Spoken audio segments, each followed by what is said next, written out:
In 2013, a government committee was established under Cameron, given the official title, the Interministerial Group on Migrants' Access to Benefits and Public Services. Now, you might think that that group is to make sure that migrants can access the benefits that they need. You would be wrong, because the group's original title was the Hostile Environment Working Group, and its role is to find ways to limit access to benefits.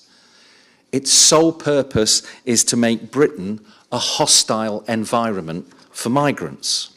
Now, in order to present that lie of white kids as race victims, you have to do some quite clever manipulation of the statistics, because white kids are now the failing group, and it changes policy.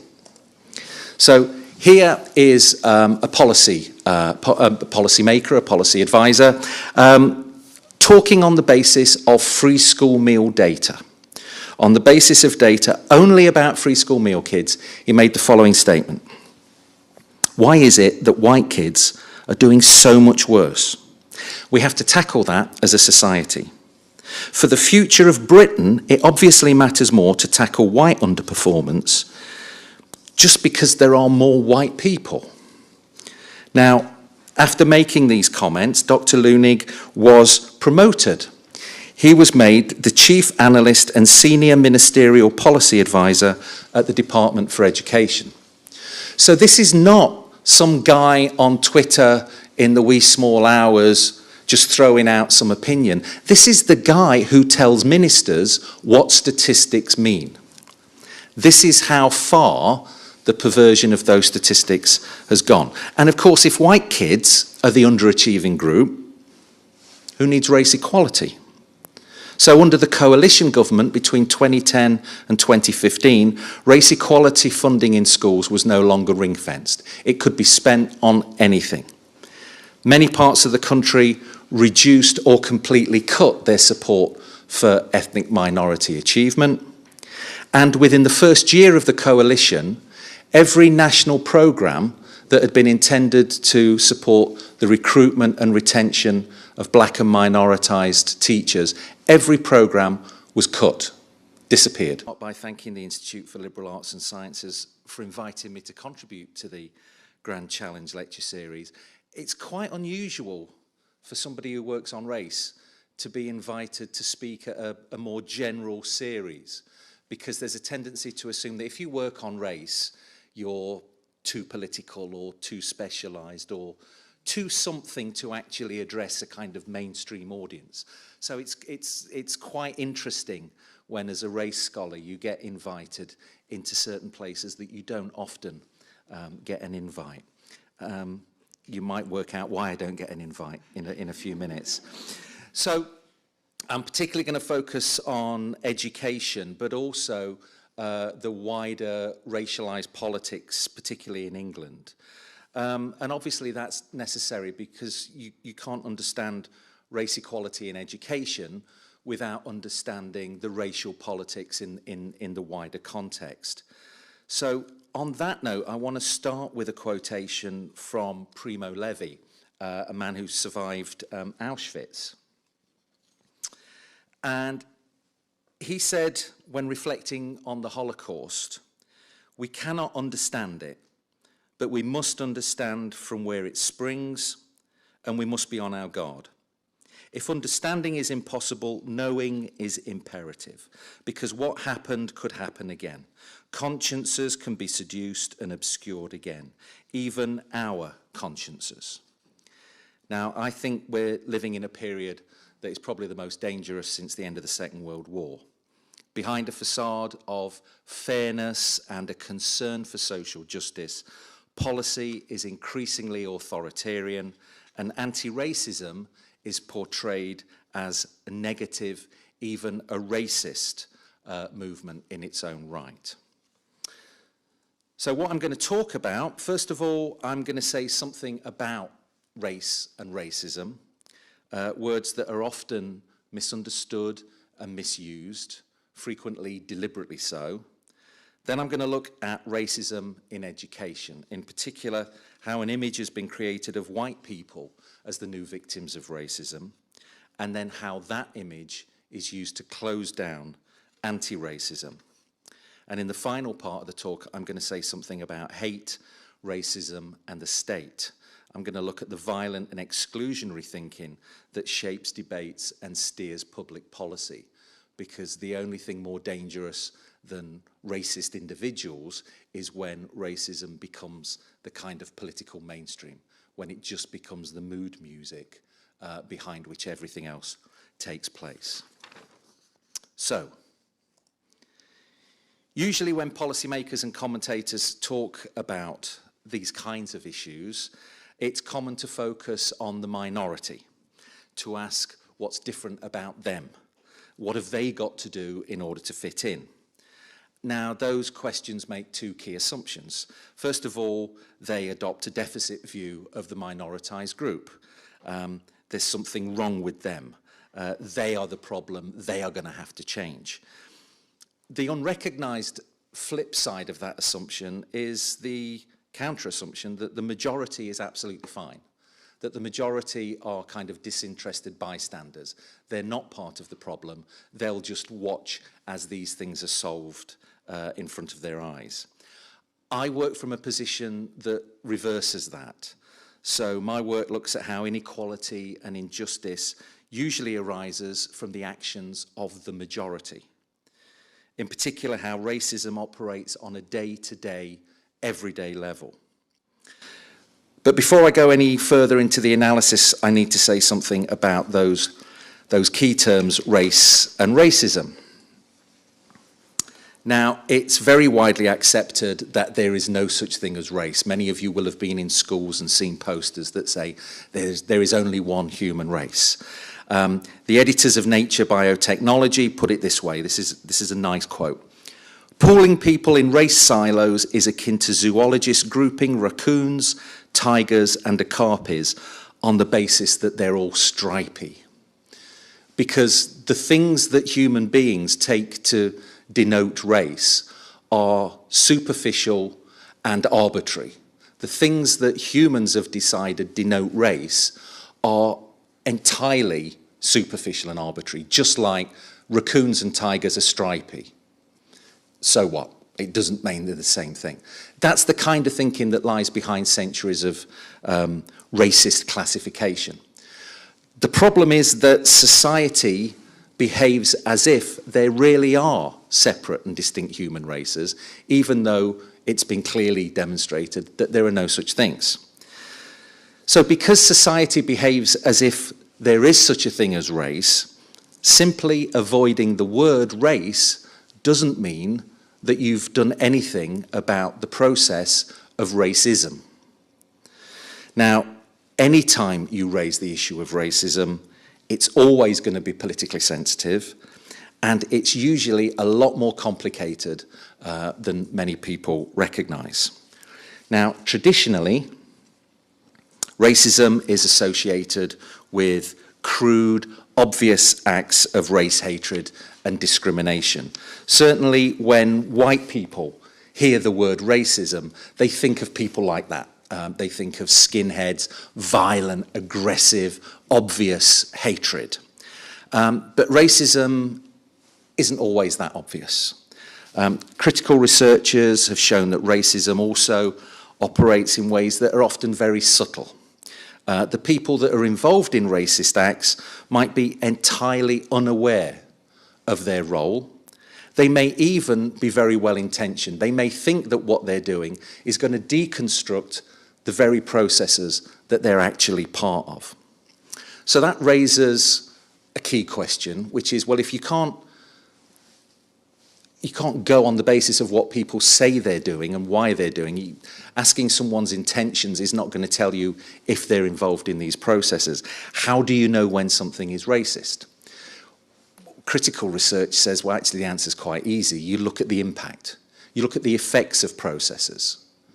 So if a process systematically disadvantages one or more minoritized groups, it's a racist process. And then you have to start deconstructing. How did it get to be like that? What can we do in that situation? Because good intentions don't always have good outcomes. Now, I took the title for my talk today from the front page of the Daily Mail in April 2016, Betrayal of White Pupils. This is a particularly striking example of a recurrent theme in the British media, but also in British political discourse.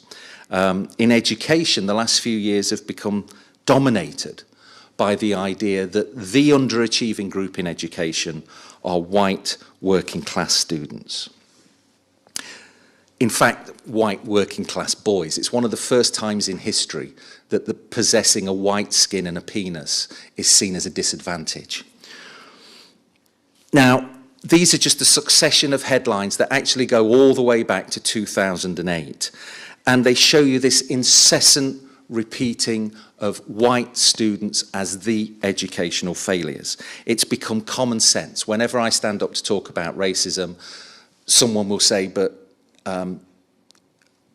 white people are the lowest achieving group. What are you talking about? It's just become completely accepted. Now, in order to present that lie of white kids as race victims, you have to do some quite clever manipulation of the statistics.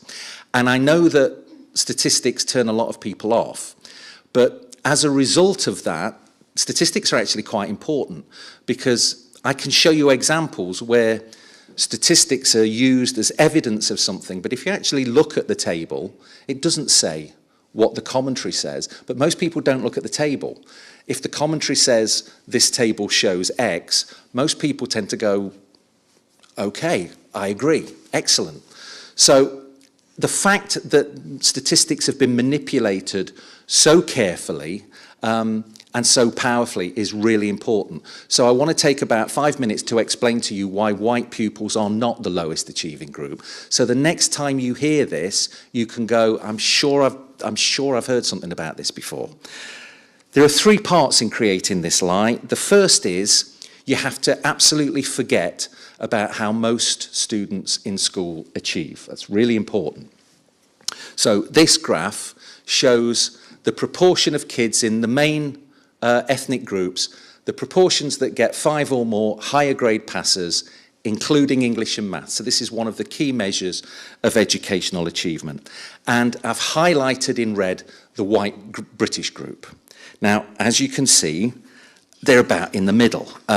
They're by no means the highest achieving group, but they are not the lowest achieving group either. On average, white kids tend to do better than their peers of Pakistani ethnic origin, the Black Caribbean group, students of mixed race, where one parent is white, one Black Caribbean, and also much better than kids with a Gypsy Roma traveller background. This is the achievement of all kids in maintained schools. The only kids who aren't counted here are the ones in private schools. Kids in private schools have been removed pretty much from all education statistics. And that obviously depresses the overall achievement of white kids, but nobody ever mentions that. So if you look at the achievement of all the kids in school, white British kids are by no means an underachieving group. So you have to forget about that. If you want to go along with the Daily Mail headline, you have to only look at a section, a fragment of the school population. And what they do is to focus in on kids in receipt of free school meals. So these are kids in the most pronounced social disadvantage. And if you take out of these statistics everybody except those in receipt of free school meals, the achievement in every group goes down, but the white group goes down more proportionately than anyone else. Just looking at free school meals kids makes a big difference on white achievement. But as you can see, we're still not there, because there are groups, Gypsy Roma traveller students, do persistently much less well than white British groups, even if you only focus on kids getting free school meals. So what you have to do as the next part of creating the lie is really clever. You have to forget about them. You just don't talk about them. So the vast majority of official reports, news reports, when people talk about white kids as the underachieving group, they're simply ignoring the existence of Gypsy, Roma and traveller kids. They're just not mentioned. And then you have to do something that's even more powerful. because these statistics on kids in receipt of free school meals aren't described in that way. These kids are described as working class. Now, that could be an entirely innocent attempt to make the numbers more accessible. Students in receipt of free school meals is a bit of a mouthful. Saying that they're working class kind of makes the statistics more accessible. The problem is it absolutely perverts the message that is being given. Because, it's all right, most adults in this country describe themselves as working class. About 60% of British adults describe themselves as working class, and that figure's been pretty consistent for the last 30 years. So when you produce a headline that says white working class are the lowest achieving group, you're telling 60% of the population that their children are suffering. But free school meals don't cover anything like 60% of the population. They cover about 14% of the population. So that slippage in language is really crucial. Because when free school meal data is cited as if it describes the working class, what happens is that data on the most disadvantaged 14% is being presented as if it describes more than half the population. The majority of people who think of themselves as working class are not in these statistics, and yet they're being told that their children are the ones who are suffering in school. And this matters not because it's breaking some obscure rule of statistics. This matters because it's changing education policy. It's impacting on the lives of every student and every teacher. Because the focus on free school meal white kids is obscuring all of those wider inequalities. So the fact that Pakistani, Black Caribbean, mixed race, white, Black Caribbean, Gypsy, Roma, traveller kids persistently do less well in education has been erased. That's just gone because white kids are now the failing group. And it changes policy. So here is a policy maker, a policy advisor, talking on the basis of free school meal data. On the basis of data only about free school meal kids, he made the following statement. Why is it that white kids are doing so much worse? We have to tackle that as a society. For the future of Britain, it obviously matters more to tackle white underperformance just because there are more white people. Now, after making these comments, Dr. Leunig was promoted. He was made the Chief Analyst and Senior Ministerial Policy Advisor at the Department for Education. So this is not some guy on Twitter in the wee small hours just throwing out some opinion. This is the guy who tells ministers what statistics mean. This is how far the perversion of those statistics has gone. And of course, if white kids are the underachieving group, who needs race equality? So under the coalition government between 2010 and 2015, race equality funding in schools was no longer ring-fenced. It could be spent on anything. Many parts of the country reduced or completely cut their support for ethnic minority achievement. And within the first year of the coalition, every national programme that had been intended to support the recruitment and retention of black and minoritised teachers, every programme was cut, disappeared, within the first year of the coalition government. And this is not a misunderstanding. It's not an accident. Policymakers know all of this stuff that I've just laid out for you. In 2014, the Education Select Committee produced a report specifically on the issue of white underachievement. The research centre that I direct at Birmingham, we wrote evidence about this. I went down and did that question and answer thing with them. And in their official report, they accept that it doesn't make sense to call free school meal kids working class, because that would mean that 85% of kids are middle class or higher. So that's crazy. They accept that on page 8. By page 10, they decide that actually we're going to go ahead and do it anyway, for the sake of what they call pragmatism. So they accept those statistics don't say what we think they say, but now we're going to keep saying it anyway. And so obviously, as a result of that, when their report is published, it kicks off another round of newspaper stories about why is it that white working class kids are doing so badly, what do we need to do to improve the achievement of white working class kids. Yet more headlines about how awful all the race equality stuff has been. The consequences of all this for race equality are serious and lasting, because race equality concerns are now defined as, at best, irrelevant, and at worst, the cause of white working class failure. And this last point is vital. Anti-racism is not just seen as unnecessary, it's now seen as anti-white and as causing racism. So a wide range of voices have rushed to condemn anti-racism.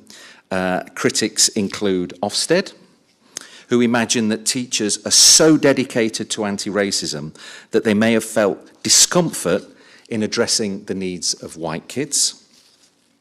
A past Teacher of the Year reported by the right-wing Centre for Social Justice, complaining that white kids are ignored and humiliated in schools who are too keen to promote positive images of minority communities at their expense. And a university professor, past joint president of the UCU, so the union that I'm a member of, who wrote an article all about how awful it was that the University of Birmingham had set up a centre, the Centre for Research in Race and Education, that I direct. And in particular, how terrible it is because we use an approach called critical race theory, which means that we put a focus on white racism at the heart of what we're doing. He described CRT as, and I quote, a nice little earner, because no one can actually be genuinely interested in race equality. There must be an ulterior motive. And he argued that by attacking racism, CRT causes permanent hostility between racialized groups. So in this world, things are turned on their head. Anti-racists are troublemakers. And the people that attack race equality, that becomes a badge of honor. It's a sign that the speaker is courageous. They're denouncing political correctness. So the perfect piece of inverted logic, the only true advocate of racial harmony is someone who attacks anti-racism. So during a select committee meeting, a Conservative MP branded any positive action for race equality as necessarily racist. Now, borrowing a term used by Patricia Williams, one of the leading African-American legal scholars, I've tried to kind of capture what's going on here, and I've called it the monsterization of race equality. So you take an idea like race equality and you distort it, you twist it until it becomes a monster. It's monstrous, it's threatening, it's out of control, everyone is in danger. So the process starts by you say, well, of course we care, we want to improve things for everyone, but actually race inequality is ignored or explained away. You're challenged, well, have you thought about this? Have you checked for this? Isn't it really about social class? Meanwhile, white people are presented as race victims, and that situation is blamed on anti-racism. And by doing that, you silence anti-racist criticism, because to be anti-racist is to be racist against white people. And that prepares the perfect context where even more racialized inequality can grow and be sustained, because you're not allowed to talk about it. Because any concern for race equality is necessarily troublemaking, anti-white, and racist. And this leads me on to the final part of the analysis, which is where I want to talk about the role of hatred. And it's important to say that this goes beyond a few nasty individuals. So I want to talk in particular about groups of people acting in unison, large swathes of the media, politics, and in particular many well-funded think tanks that pop up on the Today programme and Newsnight, and you're very rarely told anything about who funds them or where they come from.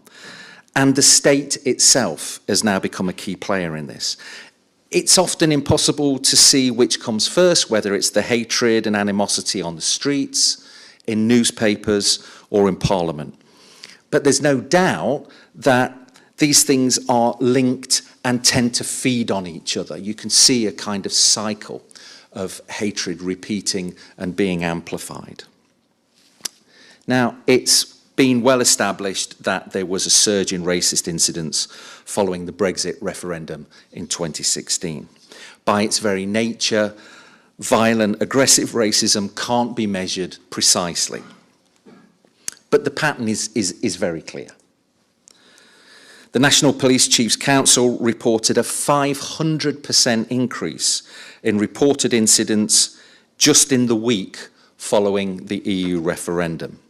Tell Mama, an organisation that opposes Islamophobia, received, in 3 days following the referendum, they received the equivalent of a month's worth of complaints. And, of course, that hatred finds its way directly into classrooms. So the Times Educational Supplement, looking at the period between the EU referendum and the election of Donald Trump, found a 50% increase in the number of times the police had been called into schools to deal with a hate crime. Now, before anyone asks, I should make it clear that I'm not saying that the referendum result was entirely based on racism. I am saying that racist sentiment and fear-mongering played a huge role in the debates that led up to the referendum and are playing a systematic role in shaping policy after the referendum. Leave campaigners often argue that Brexit isn't about racism, it's about sovereignty.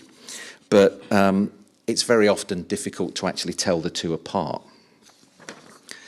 The Daily Express would probably argue that its anti-immigration stance is merely a call for sensible, thoughtful controls. But if we look at a selection of front page headlines, just from the month leading up to the referendum, you get a very different story.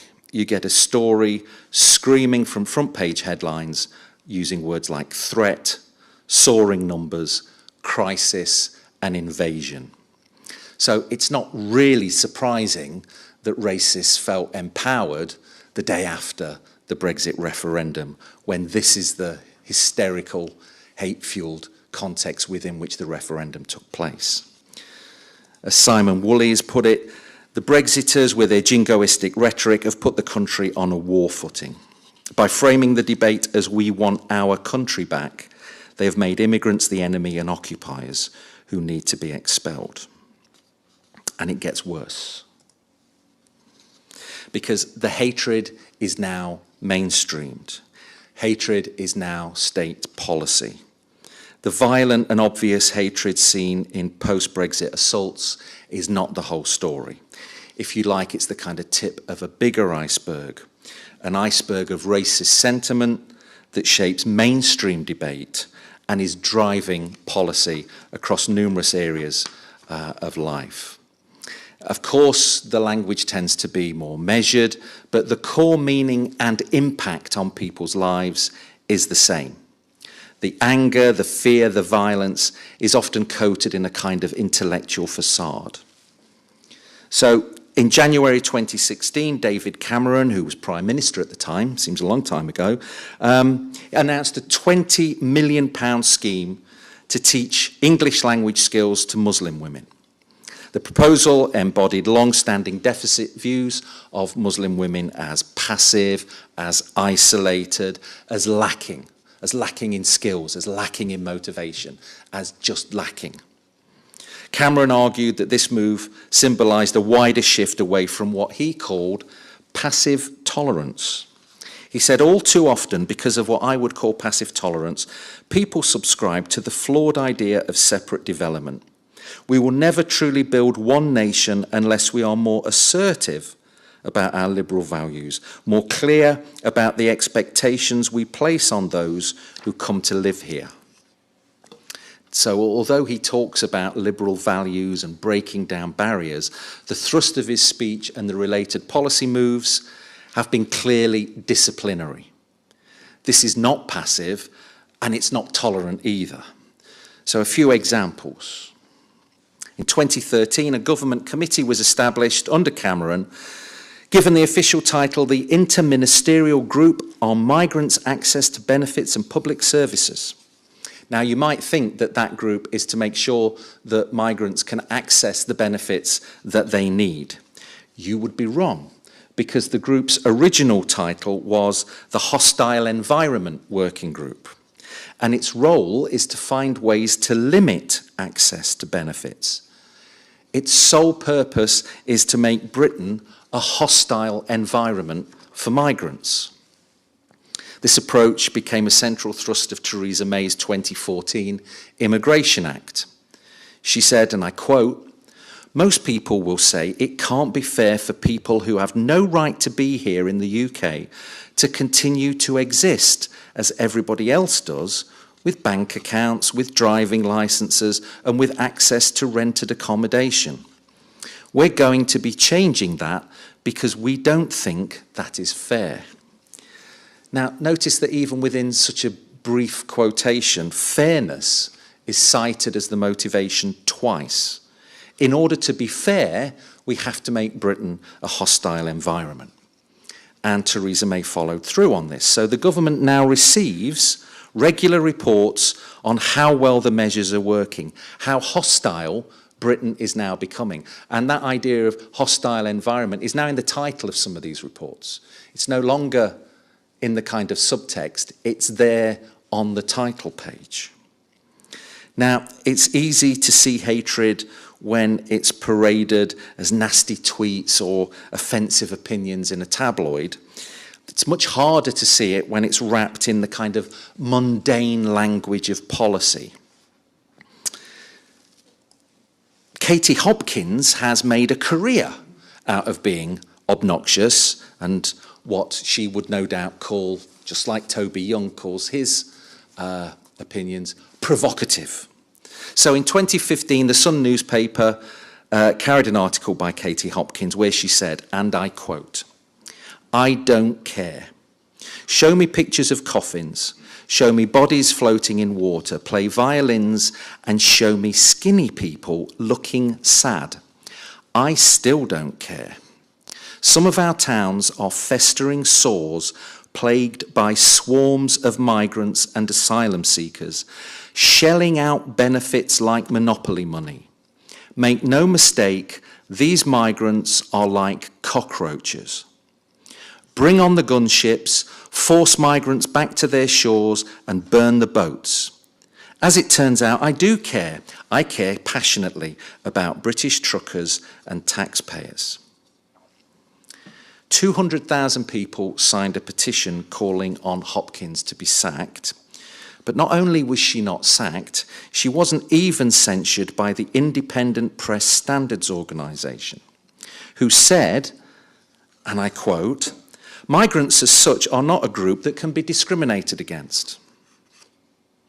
So we have the crazy, obnoxious Hopkins, but we have a system of so-called checks and balances that when the loonies come out goes, well, there's nothing we can do. That's absolutely fine. You can't discriminate against migrants. That's not a group that can be discriminated against. Also, the government, just like Hopkins, cites taxpayers as a driving force behind its position. And also, like Hopkins, the government seemed to have run out of compassion. In 2016, at the height of public outrage about a child's body washing up on a shore, of course we must do something. We're Britain. We care. Of course we care. So the government said at the height of that, we're going to accept 3,000 unaccompanied child refugees under what was known as the Dubs Amendment. But by 2017, when the heat has died down, when we're not seeing pictures of children's bodies, they announced, well, actually, we're going to wind that up. We'd received 200 children, and there was a plan to take another 150. So the initial announcement says 3,000 unaccompanied children. By the end, well, we've done our bit if we bring in 350. Now, this spirit of petty vindictiveness echoes the English Poor Laws and the punitive actions against what were called the undeserving poor. So certain people are judged less worthy, less human. They're treated in systematically hostile and degrading ways. And this approach extends beyond refugees, beyond migrants, and beyond race. Victims of child abuse can be denied compensation if they've been found guilty of criminal offences, including drink and drug abuse. And the government justify this on the basis that the individual may have caused distress, loss or injury to another person and cost the taxpayer money through a police investigation or court proceedings. So we have all the hand-wringing and the stereotyping around child abuse in Rotherham, but we have no public debate about the fact that the victims of that child abuse may lose their compensation if they're found guilty of an offence related to drug or drink, because that's okay, because we're protecting the interests of the taxpayer. Other examples include the threat to remove benefits from people who refuse certain treatments for what are judged to be inappropriate weight or their use of drugs. And in 2015, we had the revelation that around 90 people a month were dying after being declared fit for work and losing benefits. I think I've got ahead of myself. Sorry, I get wound up.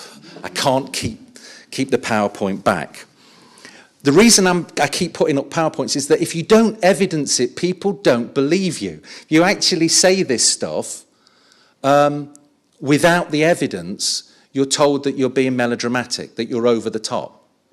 And as this last quotation shows, even when you show the evidence, the government go, 90 people a month dying after we've taken them off benefits. Well, that doesn't mean anything, does it? You can make statistics say anything. And they only published that statistic when they were forced into it through the actions of the Information Commissioner. And of course, this atmosphere isn't restricted to the UK. In Europe, migrants can be stripped of their jewellery to pay the cost of their resettlement. And of course, in the USA, Donald Trump's popularity rose when he pledged to ban Muslims from entering the country. And we've seen how the far right have been emboldened under Trump's presidency. But as I noted at the start, the face of racism isn't always as obvious as this. The right-wing think tank Policy Exchange has taken racist intellectualising to a whole new level. Policy Exchange describes itself as the UK's leading think tank. You will often see politicians giving big keynote speeches in front of a backdrop that says Policy Exchange all over it. Policy Exchange declares an income of about £2 million a year. It benefits from charitable status, and it doesn't declare the identity of any one of its funders. In 2017, Policy Exchange published a report entitled "Racial Self-Interest is Not Racism." David Goodhart, their head of demography, integration and immigration, argued that the challenge here is to distinguish between white racism and white identity politics.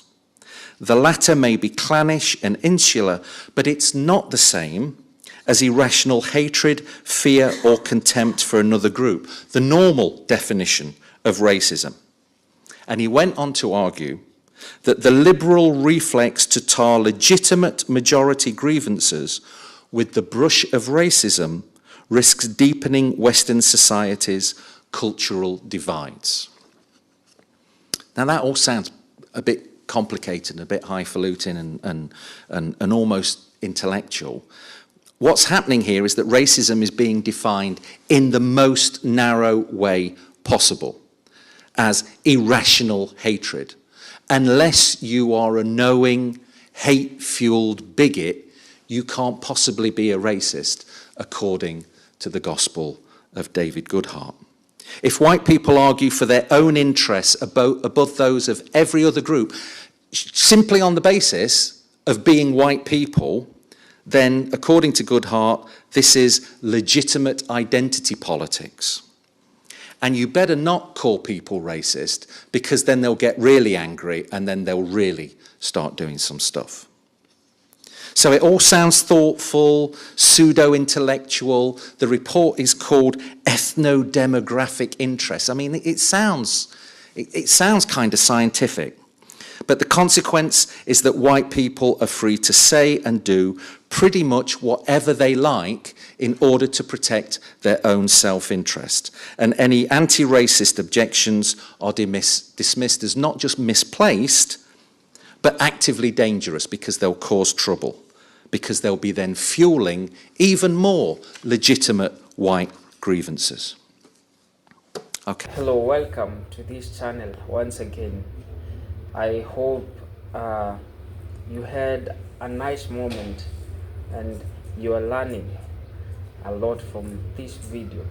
And it is both infuriating and disheartening to witness how quickly the narrative shifts. And let us be clear, the creation of this white victim in these educational settings isn't organic.